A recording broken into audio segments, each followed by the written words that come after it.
A Chinese four-seater may have solved electric aviation's biggest problem, not by charging faster, but by replacing its battery in minutes. The RX-4E is changing electric aviation's equation. Certified flight, battery swapping, low operating costs, and a surprisingly practical mission profile. An electric aircraft has found a way around one of the biggest problems in electric flight, and it has almost nothing to do with charging faster. The RX-4E does not actually charge in 3 minutes. That headline hides the more interesting trick. When the aircraft lands, the depleted battery pack can be removed and replaced with a fully charged one in as little as 3 minutes. The aircraft gets back into the air while the empty battery is charged separately, and that changes the question completely. With a normal electric aircraft, the ground clock starts the moment you land. You plug in, wait, and hope the charging infrastructure can deliver enough power. With the RX-4E, the aircraft can potentially land, swap its energy source, and leave again before a conventional charging session would even be finished. For a flight school, that turnaround matters enormously. Here is the problem hiding underneath every electric aircraft project. Batteries are heavy, and aircraft are brutally sensitive to weight. Aviation fuel carries far more usable energy per kilogram than today's lithium batteries. So an electric plane cannot simply carry a bigger battery without paying for it somewhere else in payload, range, or performance. That is why electric aviation becomes an efficiency contest. Engineers have to make the airframe lighter, reduce aerodynamic drag, and extract as much useful flight from every unit of stored energy as possible. The battery does not magically become lighter. Instead, everything around it has to work harder and smarter. And this is where the RX-4E starts getting interesting. Its designers were not trying to build an electric version of a conventional aircraft and hoped for the best. The whole machine has been shaped around the limitations of electric propulsion. The wings, structure, motor, and battery system all have to cooperate, because wasting energy in the air means losing precious range. So, what exactly is this aircraft? The RX-4E is a 4-seat, purely electric aircraft independently developed by the Liaoning General Aviation Academy of Shenyang Aerospace University in China. It has a 13.5-meter wingspan, an 8.4-meter length, and a maximum takeoff weight of 1,260 kilograms. The numbers sound ordinary until you see what powers it. The aircraft uses a lithium battery with roughly 70 kilowatt-hours of capacity, while its electric propulsion system can reach a maximum output of 140 kilowatts. Its maximum flight time is about 1.5 hours, and the aircraft is designed for missions such as pilot training, sightseeing, experiential flying, aerial photography, and aviation surveying. That last part is important because the RX-4E is not trying to beat conventional aircraft at everything. It is not designed to cross continents. It is aimed at shorter missions, where its limitations become much less painful. And once you understand that, the 3-minute battery swap starts looking less like a gimmick and more like part of a very deliberate aircraft design. Here is where the story moves from interesting to serious. Plenty of electric aircraft have flown. A prototype taking off is impressive, sure, but aviation does not run on impressive demonstrations. Before an aircraft can enter normal production and commercial service, regulators have to be satisfied that the design meets demanding airworthiness requirements. On December 29, 2024, China's Civil Aviation Administration awarded the RX-4E its type certificate. The aircraft was designed under CCAR 23, China's normal category airworthiness framework for small aircraft. Chinese government reporting describes it as the first purely electric aircraft designed under that framework to receive a type certificate. And the timeline makes this more interesting. The CAAC accepted the RX-4E's design application on November 11, 2019, and the certification process took about 5 years of airworthiness verification. That does not mean the aircraft is automatically certified to fly commercially everywhere else. US and European regulators still have their own validation requirements. But getting through this stage in China is a very different position from simply having a prototype. But the RX-4E did not appear from nowhere. There was an earlier aircraft hiding in this story, and it explains why this Chinese team had something many newer electric aircraft projects were still trying to build: experience. In February 2015, the Liaoning General Aviation Academy's two-seat RX-1E received a type certificate from the CAAC. ICAO later cited the RX-1E as an example of an electric-powered aircraft that had already obtained airworthiness certification. That was years before the RX-4E reached its own certification milestone. That history matters because electric aviation is not just about sticking a battery into an existing aircraft. The team had years to learn about electric propulsion, lithium-ion batteries, airframe design, certification, and the practical problems that show up during testing. The RX-4E was effectively the next chapter, built on knowledge that had already been accumulated the hard way. Look at the RX-4E from a distance, and one feature immediately stands out: those long wings. The 13.5-meter wingspan is not there to make the aircraft look futuristic. It is part of the answer to the battery problem we started with. A wing has to create lift, but creating lift also creates drag. The more efficiently an aircraft produces the lift it needs, the less energy it wastes fighting the air. A long, high aspect ratio wing can help reduce induced drag, which becomes especially valuable when the aircraft has a limited energy supply. That is why electric aircraft designers obsess over aerodynamics. A combustion aircraft can carry a large amount of energy in its fuel and replenish it quickly. An electric aircraft has far less energy per kilogram to work with, so the RX-4E uses lightweight composite construction and aerodynamic efficiency to stretch what its battery can provide. Every bit of drag removed is energy that can remain available for actual flight. And this is where the electric powertrain changes the aircraft in another way. A conventional piston engine is a complicated machine filled with moving components: combustion, heat, vibration, lubrication systems, and parts that gradually wear. An electric motor is mechanically much simpler. That does not mean maintenance disappears. Batteries, power electronics, cooling systems, propellers, and other aircraft systems still need inspection and servicing. But the electric motor itself has fewer conventional wear points than a piston engine. Less vibration and mechanical complexity could potentially make some maintenance tasks simpler, especially when an aircraft is flying repeatedly every day. The RX-4E's propulsion system is therefore not just about replacing petrol with electricity.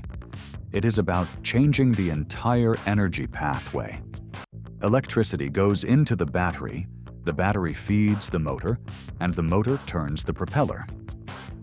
That simplicity is attractive for aviation operators, but the real life cycle savings still need to be demonstrated through long-term commercial operation, rather than assumed from the motor's design alone.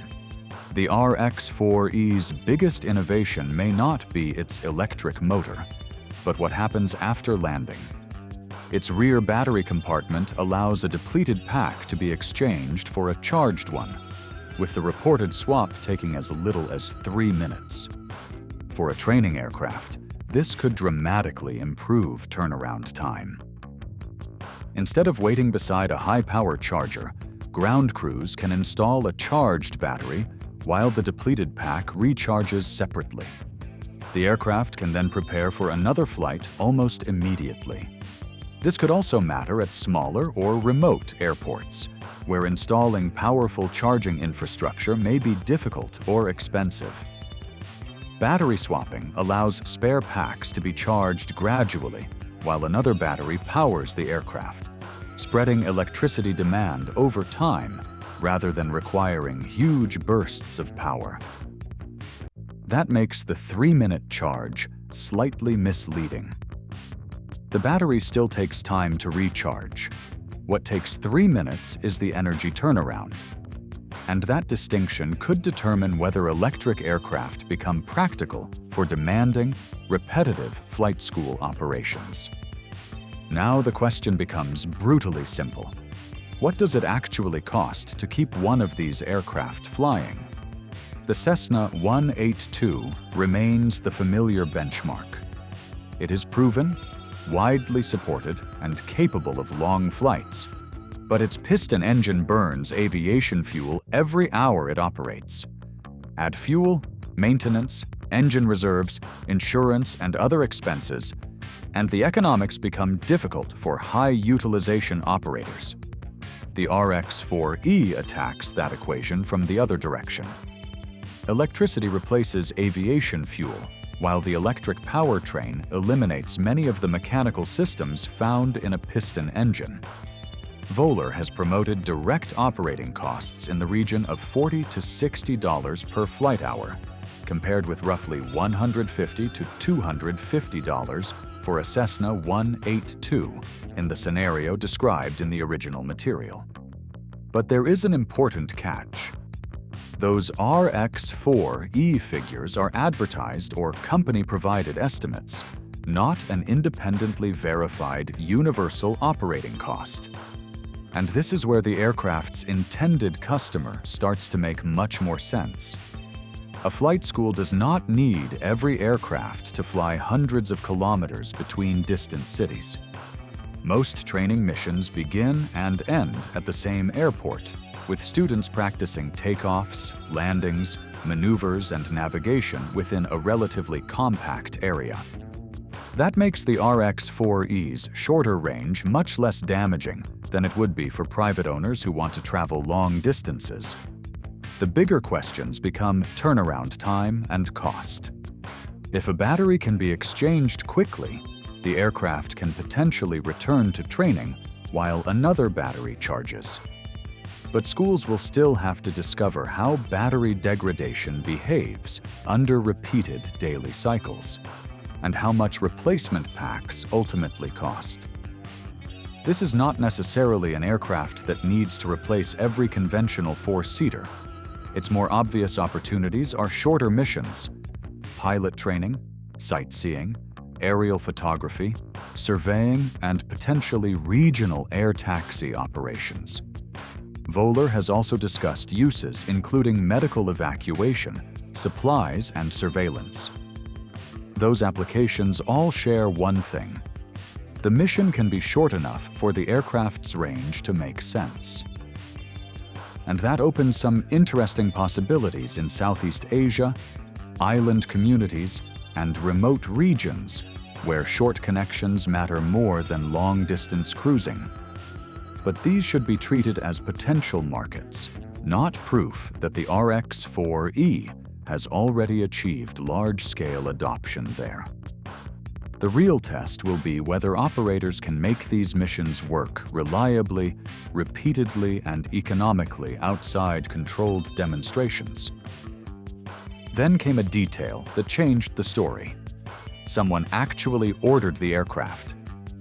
In February 2025, India's VMN Aviation Services placed an order for 20 RX-4Es in a deal valued at $12 million. Aviation Week reported that the first 10 aircraft were scheduled for January 2026, with another 10 planned for January 2027. An order is not the same thing as 20 aircraft already operating, but it is still a meaningful step beyond a concept drawing or prototype.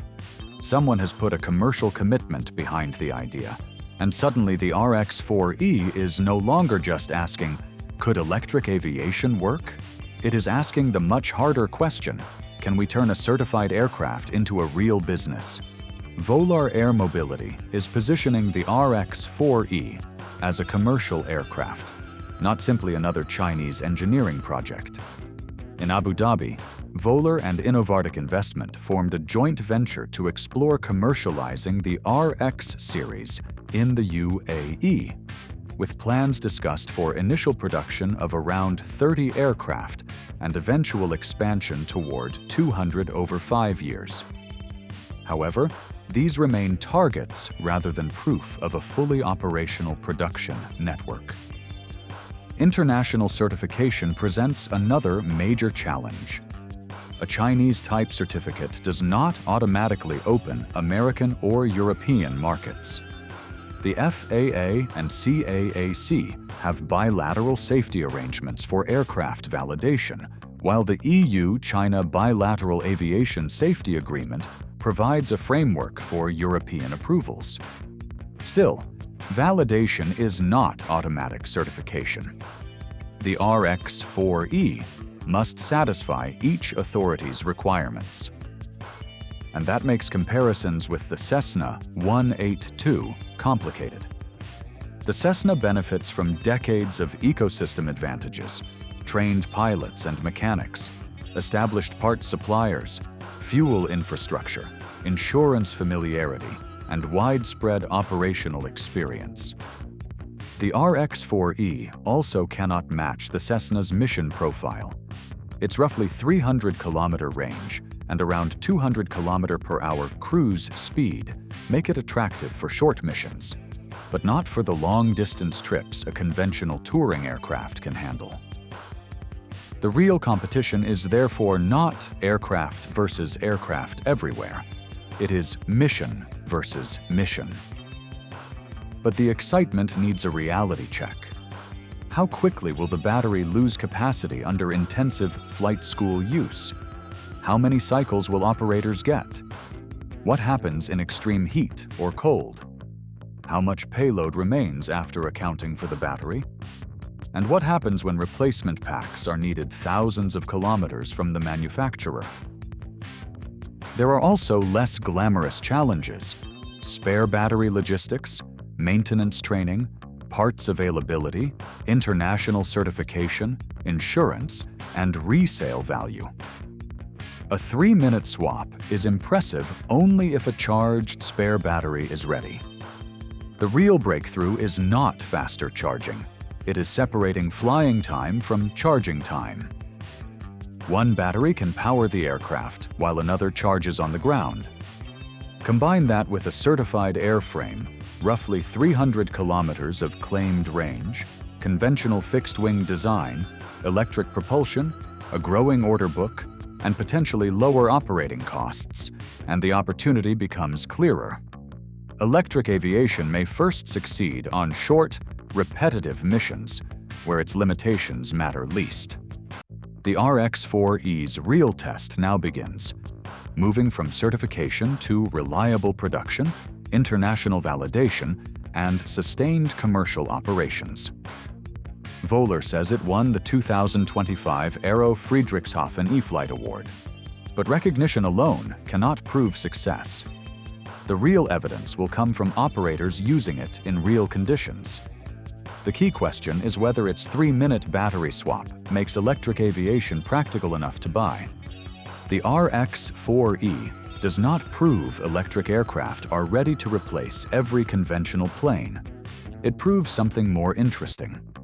For short flights, training, and regional routes, battery swapping could make electric aviation genuinely practical.